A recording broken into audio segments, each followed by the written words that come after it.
নমস্কার, দেখছেন রিপাবলিক বাংলা। বাংলার আনাচে কানাচের সমস্ত গুরুত্বপূর্ণ খবর নিয়ে বাংলার খবরকে শুরু করছি আমি সুজিতা। মামাটি মানুষের মন্ত্রী সিদ্দিকুল্লাহ চৌধুরী তার কনভয়ের গতিতে জখম হলো বছর দুয়েকের এক শিশু। তা মামাটি মানুষের সরকারের মন্ত্রিত্ব সেই শিশুকে দেখতে আসার একবারও সময় হয়নি। উল্টে স্থানীয়রা যখন সেই কনভয় আটকাতে যায় তখন গাড়ির গতি বাড়িয়ে সেগুলি বেরিয়ে যায়।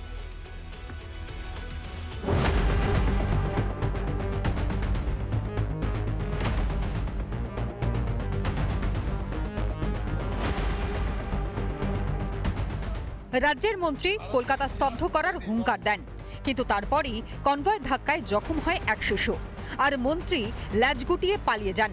রেজিনগরের কাশীপুর এলাকা দিয়ে দ্রুত গতিতে যাচ্ছিল রাজ্যের গ্রন্থাগার মন্ত্রী সিদ্দিকুল্লাহ চৌধুরীর গাড়ি ও তার কনভয়, আর সেই কনভয় ধাক্কা মারে এক শিশুকে। সিদ্দিকুল্লাহ সাহেবের গাড়ি যাচ্ছিল, তো সেকেন্ড গাড়িতে সিদ্দিকুল্লাহ সাহেব ছিল, নেক্সট দুটো গাড়ি ছিল। তো গাড়িটা যথেষ্ট স্পিডে যাচ্ছিল, আর সেকেন্ডের সময় জন্য বাচ্চাটা হয়তো বেঁচে গিয়েছে, কিন্তু চোট খেয়েছে অনেকটা। তো সামনে গিয়ে আর একটা লোককেও ধাক্কা মারতে গিয়ে ওটা যেভাবেই হোক পজিশন নিয়ে আবার চলে যায়। রাজ্যের গ্রন্থাগার মন্ত্রী সিদ্দিকুল্লাহ চৌধুরী দ্রুত গতির গাড়ি নিয়ে কিন্তু উনি আসছিলেন এই রোড হয়ে। তারপর কাশীপুরের ক্লাবের মোড়ে একটা বাচ্চার সঙ্গে ওনার কনভয়ের সাথে ধাক্কা লাগে। রাজ্যের মন্ত্রী হয়ে তিনার মানবিকতা কোন জায়গায়? তিনি একবারে দাঁড়িয়ে যে মানুষটাকে দেখা, ছেলেটাকে দেখা বা ছেলেটাকে চিকিৎসার জায়গায় নিয়ে যাওয়ার কোনো মানবিকতা তিনি কিন্তু দেখাননি। মমতার মন্ত্রী মুখে মামাটি মানুষের ডঙ্কা বাজায়, কিন্তু কনভয় ধাক্কায় শিশু আহত হলে দেখা তো দূর, মানুষ থামাতে গেলে তাঁদেরই কার্যত চাপা দিয়ে পালিয়ে যায়। আমরা 2-3 জন দৌড়ে আসি, আসার পরে আমি গাড়িওয়ালাকে, আপনি স্যার দাঁড়ান, সে গাড়ির মধ্যে অথচ পুলিশ আসে। পুলিশ থাকাকালীনে সে গাড়িওয়ালা এমন মূর্গতি আর তার গাড়ির এত স্পিকার, ও আমার উপর দিয়ে চাপিয়ে দেওয়ার পরিকল্পনা। আমি ওদের ছটকি চলে যাই, তারপরে গাড়িওয়ালা বেরিয়ে চলে যায়। স্থানীয়রাই শিশুটিকে উদ্ধার করে মুর্শিদাবাদ মেডিকেল কলেজে নিয়ে যায়। চোখে মুখে আতঙ্ক নিয়ে সন্তানের সুস্থতাই চাইছেন শিশুর বাবা। বাচ্চাটা যাতে সুস্থ হয়ে যায়, সুস্থ হয়ে বাড়ি ফিরে শুনে। ঘটনার পরই এলাকায় বিক্ষোভ স্থানীয় বাসিন্দাদের। পুলিশের গাড়ি হয়ে এখান থেকে অ্যাক্সিডেন্ট করে কেন পালাইলো? হ্যাঁ, কেন পালাবে? এই প্রথম নয়, এর আগেও তৃণমূলের সাংসদ বিধায়কদের কনভয়ে মৃত্যু হয়েছে মানুষের। নওদায় 4 বছরের শিশুকে ধাক্কা মারে আবু তাহেরের কনভয় ধাক্কায় মৃত্যু শিশুর। বাইকে ধাক্কা শওকতের পাইলট কারের। বাসন্তীতে বাইক আরোহীকে ধাক্কা, মৃত্যু হয় বাইক আরোহীর। জনপ্রতিনিধিদের গাড়িতে মৃত্যু, তারপরও কোনো হেলদোল নেই। এখনো বেপরোয়াভাবে দাপিয়ে বেড়াচ্ছে শাসক দলের কেষ্টবিষ্টুদের কনভয়। পুলিশ সিদ্দিকুল্লাহ চৌধুরী তাকে গ্রেপ্তার করছে না, গ্রেপ্তার দূরের কথা, তাকে জিজ্ঞাসাবাদ করেছে। সেই বাচ্চাটা কেমন আছে তার দেখার প্রয়োজন বোধ করেছেন সিদ্দিকুল্লাহ চৌধুরী? সদ্য ভোট আসছে, শওকত মোল্লা বা সিদ্দিকুল্লাহ চৌধুরীকে বললে ভোট ব্যাংকে আঘাত আসবে বা আঘাত আসতে পারে, সেই জন্য আপনি চুপ রয়েছেন। জনতার ভোটে নির্বাচিত জনপ্রতিনিধিদের গাড়ির ধাক্কায় জখম হচ্ছে জনতাই, আর ধাক্কা মেরে ফিরেও তাকাচ্ছেন না তারা। মানুষকে কি পিষে মারাই লক্ষ্য হয়ে দাঁড়িয়েছে রাজ্যের শাসক দলের? রিপাবলিক বাংলা। এসআইআর শুনানিতে ফের গোলমাল। নির্বাচনী আধিকারিকদের হেনস্থার অভিযোগ, বাদুড়িয়ার বিডিও অফিসে তুমুল বিক্ষোভ। আর এই গোটা ঘটনার মধ্য থেকে তৃণমূল কংগ্রেস ইতিমধ্যে নির্বাচন কমিশন যাবতীয় রিপোর্ট তলব করেছে। দেখুন।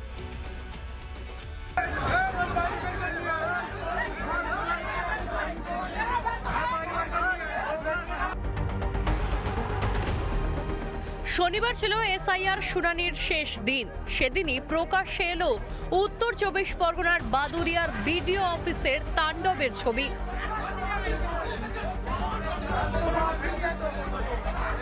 সেখানে স্পষ্ট নির্বাচনী আধিকারিকদের হেনস্থা করা হচ্ছে।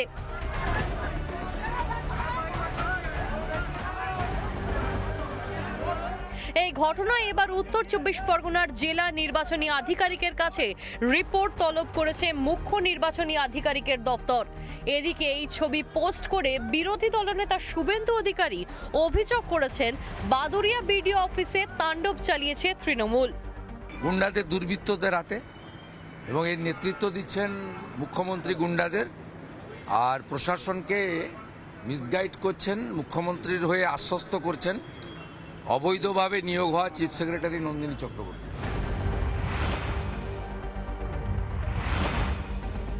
চণ্ডীপুর গ্রাম পঞ্চায়েত উত্তরবেলা বুথ নম্বর 45। ওখানে 33 জন ভোটারদের নামে ফর্ম 7 জমা করেছে বিজেপির মণ্ডল সভাপতি দীপক মণ্ডল।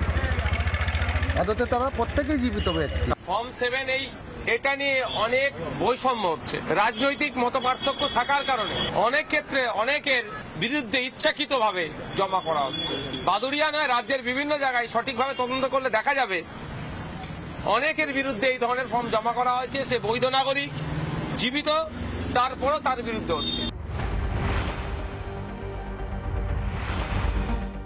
ওনারা একটা কমপ্লেন নিয়ে এসেছিলেন, আমরা শুনলাম ওনাদের কি কমপ্লেন আছে, আমরা ইনকোয়ারি নিশ্চয়ই করবো, ইনকোয়ারি করে যেটা পাবো সেটাই রেজাল্ট হবে। আপনি কি দেখেছিলেন এদেরকে? না, আমি সেইভাবে রাখিনি। ওনাদের বক্তব্য ওনাদের নামে কমপ্লেন পড়েছে, সেই কমপ্লেনটা খতিয়ে দেখা। কি সেই কমপ্লেন? ওই ভোটার লিস্ট নিয়ে। এসআইআর শুনানি পর্বে দিকে দিকে তৃণমূলের তাণ্ডবের সাক্ষী থেকেছে বাংলা। বাদুড়িয়াতেও কি তৃণমূলের মদতেই তাণ্ডব বিডিও অফিসে? ফের এসআইআর রুখতে গুন্ডামি তৃণমূলের? রিপাবলিক বাংলা। এদিকে মুখ্য নির্বাচনী আধিকারিকের অফিসে বিজেপির প্রতিনিধি দল কি কারণে গিয়েছে? রাজ্যের অসহযোগিতার অভিযোগ জানাতে নির্বাচন কমিশনের দ্বারস্থ বিজেপির প্রতিনিধি দল, এবং সেখানে স্পষ্ট বক্তব্য যে বিগত কয়েক মাসে খোলাম কুচুরির মতো ডোমিসাইল সার্টিফিকেট বিলি, এবং সেই ডোমিসাইল সার্টিফিকেটকেই গুরুত্ব দিতে চাইছে শাসক দল। আর তারই অভিযোগ জানাতে সরব হয়েছেন রাজ্য বিজেপির সহ সভাপতি তাপস রায়। পাশাপাশি এসআইআর শুনানি কেন্দ্রে তাণ্ডবে জড়িতদের শাস্তির দাবি গেরুয়া শিবিরের।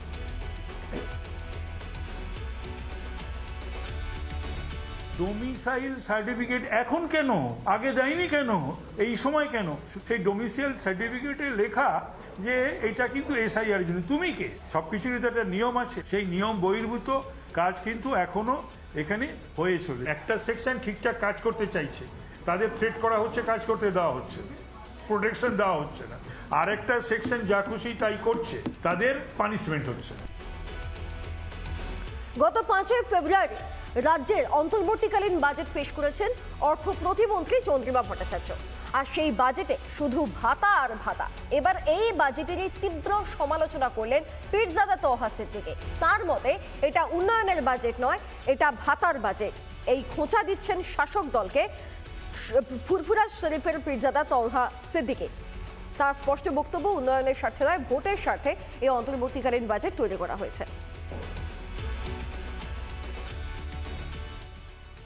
বাজেট পেশ আমি খুশি হইনি। ওই 500 টাকা বাড়িয়ে দাও, 1000 টাকা বাড়িয়ে দাও, 2000 টাকা বাড়িয়ে দাও, ভোট ব্যাংক তৈরি করার বাজেট হয়েছে। উন্নয়নের বাজেট হয় না। সত্যিকার কথা বলছি, উন্নয়ন বাজেট হয়নি। যদি উন্নয়নের বাজেট হতো তাহলে পশ্চিম বাংলায় অনেক স্কুল আছে, স্কুলের ছাত্ররা আছে, শিক্ষক শিক্ষিকা নাই। অনেক মাদ্রাসা আছে, মাদ্রাসার ছাত্র আছে, শিক্ষক শিক্ষিকা নাই। তাহলে সেইগুলো কেন বিরান হয়ে থাকবে? আর 500 টাকা আমায় দেওয়া মানে আমার তো লাভ, মানে আমাকে ভোটটা আমি আপনাকে দেবো। মাসের পর মাস ধরে বঞ্চনা। ময়নার মহিলারা দীর্ঘদিন ধরে লক্ষ্মীর ভান্ডার পাচ্ছিলেন না। শেষ পর্যন্ত হাইকোর্টের গুতোয় সেই সমস্ত অর্থ ঢুকতে শুরু করেছে। রাতারাতি বদলে গেছে গোটা ছবিটা, জানিয়ে কটাক্ষ করতে ছাড়েনি বিজেপি। হাইকোর্টের গুঁতো। অবশেষে ময়নার বাগচা গ্রামে চালু হলো লক্ষ্মীর ভান্ডার। আর এতেই যেন পর্দাফাঁস শাসকের সমস্ত জারিজুরির। বিজেপি করার অপরাধে এটা বন্ধ ছিল, কিন্তু তৃণমূল যেটা বারবার ধরে বলছিল যে না, এটা একটা সিস্টেমেটিক সমস্যা। যদি সিস্টেমেটিক সমস্যা হয়ে থাকে, কোর্ট রায় দেওয়ার সঙ্গে সঙ্গে কি করে সঙ্গে সঙ্গে সিস্টেমটা ঠিক হলো। পূর্ব মেদিনীপুরের ময়নার বাগচা এবং গজিনা 2 গ্রাম পঞ্চায়েত এলাকায় লক্ষ্মীর ভান্ডার থেকে বঞ্চিত ছিলেন এলাকার কয়েক হাজার মহিলারা। জানিয়ে গত 20 জানুয়ারি হাইকোর্টে মামলা দায়ের হয়। 29 জানুয়ারি হাইকোর্ট এক নির্দেশ দেয়, কেন টাকা ঢোকেনি 15 ফেব্রুয়ারি তার কারণ দেখাতে হবে রাজ্যকে। মামলার পরে শুনানি রয়েছে 17 ফেব্রুয়ারি। এর মধ্যে ময়নার মহিলাদের অ্যাকাউন্টে ঢুকেছে চলতি মাসের লক্ষ্মীর ভান্ডারের টাকা। এক মাসের টাকা, ফেব্রুয়ারি মাসে 1700 টাকায় 500 টাকায় বাজেটে পাস হতে আমাদের এই 1700 টাকা ঢুকেছে। আমাদের দীর্ঘ 6 মাস ধরে টাকা লক্ষ্মী ভান্ডার বন্ধ রেখেছিল আমরা বিজেপি করার অপরাধে। এতদিন পর লক্ষ্মীর ভান্ডারের টাকা ঢুকেছে, এতে কিছুটা খুশি হলেও পুরোপুরি সন্তুষ্ট নন এলাকার মহিলারা। গত মাসগুলির বকেয়া টাকা আদৌ মিলবে কিনা তা নিয়ে সন্দিহান তারা। 1 মাসের টাকা তো পেয়েছি বলছি তো, আর এখন 6 মাসের টাকা বাকি। এখন কি করে বলবো, আশা তো আছে, পাবো বলছে সবাই যে টাকা দিবে। কতটা খুশি, ও তো 1,500 টাকার মধ্যে আর খুশির মধ্যে আর ওতে কি, যাই হোক মোটামুটি ভিখারিকে এক মুঠা অন্নদান করলে যতটা আনন্দ হয় ততটাই। বিজেপি করার অপরাধে এতগুলি মাস ধরে বঞ্চনার অভিযোগ। হাইকোর্টের নির্দেশের পর রাতারাতি ছবির বদল। লক্ষ্মীর ভান্ডার আজকে বাচ্চা বিভিন্ন সব বেনিফিশিয়ারি টাকা পেয়েছে। বিগত দিনে যে পোর্টালে একটা ডিস্টার্ব ছিল, সেই ডিস্টার্বকে ঠিক করা হচ্ছে। আশা করি সেটা ডিস্টার্ব ঠিক হয়ে গেলে সেটাও পেয়ে যাবে। কথায় আছে, ঠেলায় না পড়লে বিড়াল গাছে ওঠে না। এখন যেন সেই অবস্থা রাজ্য সরকারের। হাইকোর্টের নির্দেশের পর লক্ষ্মীর ভান্ডারের টাকা ঢুকতে শুরু করেছে বঞ্চিত প্রায় 7,000 মহিলার অ্যাকাউন্টে। রিপাবলিক বাংলা। একটু বীরভূমের দিকে নজর রাখা যাক। রেলকে হাতিয়ার করে বীরভূমের উন্নয়নের দিকে নজর বিজেপির। সেখানে একেবারে ময়দানে নেমে পড়েছেন জগন্নাথ চট্টোপাধ্যায়, তার পাশাপাশি অনুপ সাহাও। কিন্তু এই বিষয়টাই একেবারে সহ্য হচ্ছে না শাসক দলের। বীরভূমে আপাতত রেল রাজনীতি তুঙ্গে উঠেছে।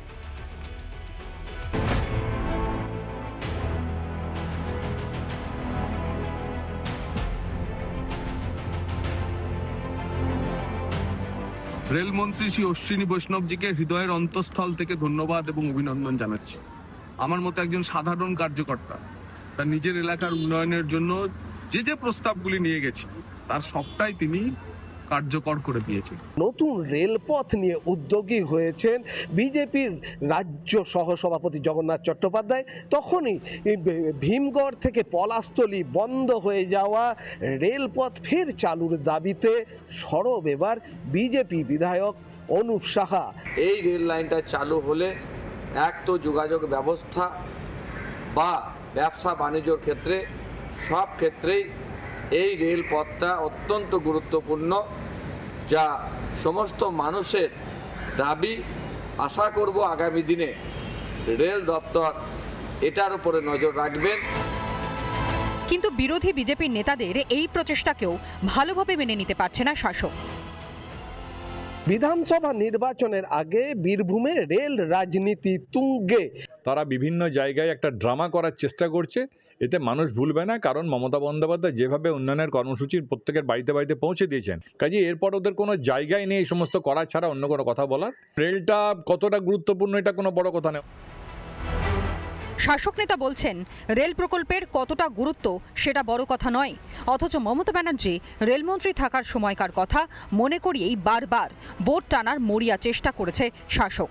উল্টে বিজেপি নেতৃত্বের এই উন্নয়ন যজ্ঞে তাঁদের দুহাত তুলে সমর্থন করছেন বীরভূমের আমজনতা। তৎকালীন বিহার এবং বেঙ্গলের মধ্যে একটা যোগাযোগ সূত্র ছিল, বর্তমানে সেটা ঝাড়খণ্ড এবং বাংলার মধ্যে সেটি বন্ধ আছে।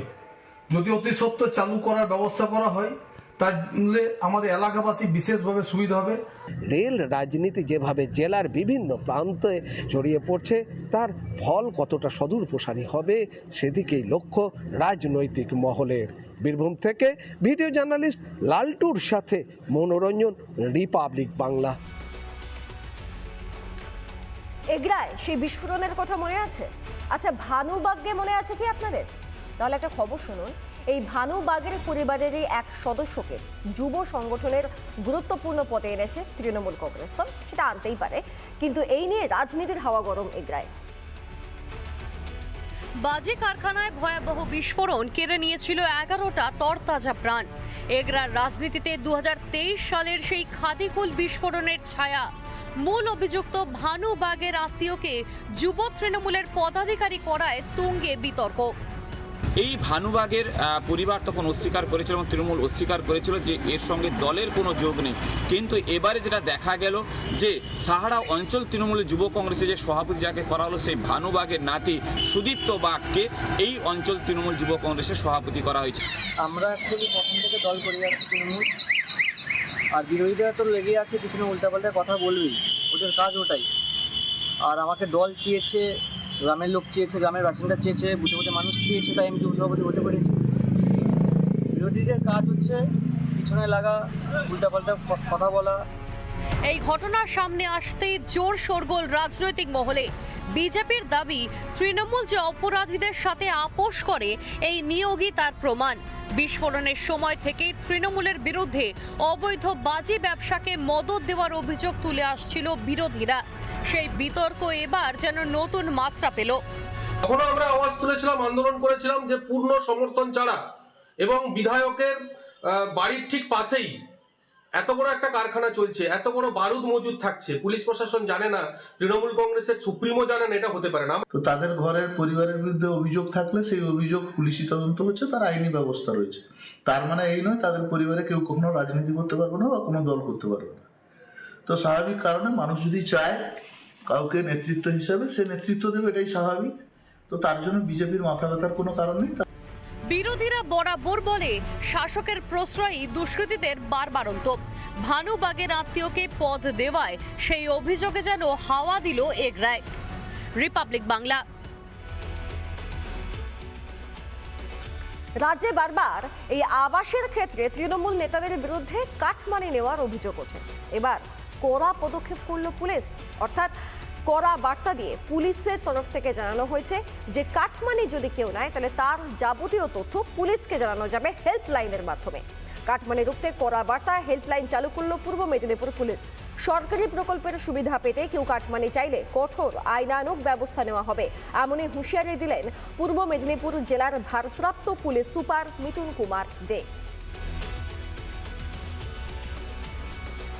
সরকারি যে বিভিন্ন স্কিমগুলো আছে, বিশেষ করে বাংলার বাড়ি, যে কোনো সরকারি স্কিম যেটাকে আমরা কোট অ্যান্ড কোট বলি কাটমানি, বা এই ধরনের কোনো শোষণ যদি শিকার হয় যারা বেনিফিশিয়ারি, জেনুইন বেনিফিশিয়ারি, সেই সব অনেকটাই ইকোনমিক্যালি চ্যালেঞ্জড গরিব মানুষ, কেউ যদি একটু কষ্ট করে আমাদেরকে কোনো একটা অডিও ক্লিপ পাঠালেন বা একটা ভিডিও ক্লিপ পাঠালেন, যেই হোক, হুএভার ইট ইজ, এটা তার যা র্যাঙ্ক পোর্টফোলিও যেটাই হোক, যা দলমত নির্বিশেষে যাই থাকুক, political affiliation, they will be instantly arrested. আমরা দরকার হলে সুমোটো কেস করে অ্যারেস্ট করে দেবো। আমরাও বিভিন্ন পঞ্চায়েত সমিতি, ব্লক প্রশাসনকে বলেছিলাম যে যদি কেউ কোনো রকমভাবে কোনো গ্রাম পঞ্চায়েত আপনার ডেভেলপমেন্ট ফি চাইছেন, আমার কাছে কিছু অভিযোগ আছে, আমরা সেগুলো বন্ধ করেছি।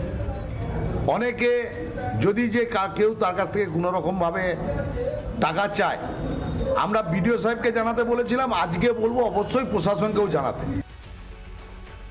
মুর্শিদাবাদের সুখদানপুর গ্রামে নিম্নমানের সামগ্রী দিয়ে রাস্তা তৈরির অভিযোগ, আর এই অভিযোগ তুলেই এলাকাবাসী রাস্তা তৈরির কাজই বন্ধ করে দিলেন। দীর্ঘদিন ধরে রাস্তা খারাপ ছিল সুখদানপুর গ্রামের এই রাস্তাটি, প্রায় 15 বছর ধরে বেহাল অবস্থায় পড়েছিল। গ্রামবাসীদের দীর্ঘদিনের দাবিতে শুরু হয় রাস্তা সংস্কারের কাজ, কিন্তু তাতে অত্যন্ত নিম্নমানের বালি পাথর ব্যবহার করা হচ্ছে বলে অভিযোগ। গ্রামবাসীরা স্পষ্ট জানান, সঠিক গুণগত মান না হলে এই কাজ তারা কিছুতেই এগোতে দেবে না। আপাতত বন্ধ রাস্তার কাজ।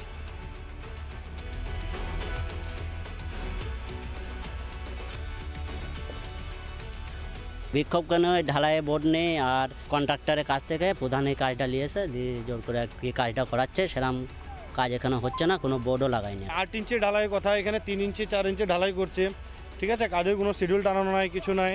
হ্যাঁ, যার কাজ সে নাই, লিভার দিয়ে কাজ করাচ্ছে এখানে। হ্যাঁ, রাব বালি, মানে সাইডে কোনো মাটি নাই, কিছু নাই, এরকম কাজ হচ্ছে।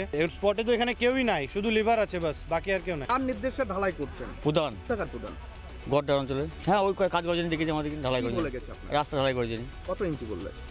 বলে তো সাইড 6 ইঞ্চি, 6 ইঞ্চি সিনতে হবে, মিডিও 6 ইঞ্চি, ওই যা বলেছে তাই। ও এসে বললো এসব সাইড করতে, বেড করতে হবে বললো, পাইলে করতে হবে বলে বন্ধ করে দিল। মানে বেড না তৈরি করে? হ্যাঁ, বন্ধ করলি। এখন বন্ধ যদি সবাই পাবলিক চাইতে বন্ধ করতেই হবে। প্রবলেম হচ্ছে শিডিউল করুক, আগে শিডিউল টানাক, তারপর বেডটা ভালো করে করুক, ঠিকঠাক করে বেড ফেড করি, তারপর রাস্তা। এখন শিডিউল মাফিক কাজ হোক, কাজে আমাদের কোনো ডিসপুট নেই, কাজে বাঁধাও নেই, শিডিউল মাফিক কাজ হোক, আমরা রাস্তা দেখে নেবো, আমাদের রাস্তা আমরা দেখে নেবো। ওরা সরকার আছে, লুটেপুটে খাও। পঞ্চায়েত প্রধান থেকে মেম্বার পর্যন্ত সমস্ত সবাই চোর, নিম্নমানের কাজ করে মানুষের পাশে তো ওরা দাঁড়াতে চায় না। এদের চুরি ছাড়া অন্য কিছু ওদের জানা নাই, চুরিটাই ওদের মেন শিক্ষা। 26-এর ভোটে মানুষ জবাব দেবে। ভোটের আগে জনতার মন বুঝতে নতুন কর্মসূচি বঙ্গ বিজেপির।